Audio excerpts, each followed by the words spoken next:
बद्रीनाथ गांव में एक पुराना वीरान हवेली था जिसे गांव वाले भूतों का घर कहते थे।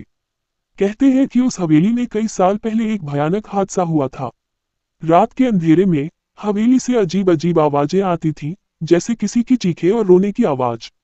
एक रात गांव के दो दोस्त रमेश और सुरेश उस हवेली के अंदर जाने का फैसला करते हैं। वे दोनों अपने साहस का प्रमाण देना चाहते थे। उन्होंने गांव वालों से सुना था कि जो भी उस हवेली में जाता है वो कभी वापस नहीं आता। दोनों दोस्त आधी रात को हवेली के पास पहुंचे। हवा ठंडी और खौफनाक थी।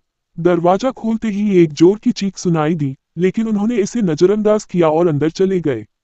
अंदर हर चीज धूल में ढकी थी और चारों ओर मकड़ियों के जाले थे।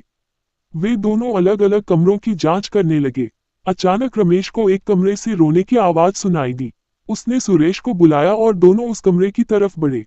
कमरे में पहुंचते ही उन्होंने देखा कि एक औरत सफेद साड़ी में पीली मखमली खिड़की के पास बैठी थी। उसके बाल बिखरे हुए थे और चेहरा ढका हुआ था। रमेश ने हिम्मत करके पूछा, आप कौन हैं? उस औरत ने धीरे धीरे अपना चेहरा उठाया। उसका चेहरा बहुत भयानक था, आंखें लाल और जलती हुई। सुरेश और रमेश के पैर जम गए। वे दोनों भागने की कोशिश करने लगे, लेकिन जैसे ही उन्होंने दरवाजे की तरफ भागने का प्रयास किया, दरवाजा खुद ब खुद बंद हो गया। औरत की हंसी गूंज उठी और उसके बाद सब कुछ काला हो गया। अगली सुबह गांव वालों ने रमेश और सुरेश को हवेली के बाहर बेहोश पाया। दोनों के चेहरे पर गहरी चोट के निशान थे और वे कुछ भी बोलने की स्थिति में नहीं थे। हवेली के भूत की कहानी और भी भयानक बन गई और गांव वाले अब और भी डर के साथ उस हवेली से दूर रहने लगे। कहते हैं, अब भी रात के अंधेरे में उस हवेली से रोने और चीखने की आवाजें आती हैं, जैसे कोई अपनी अधूरी कहानी बयां कर रहा हो।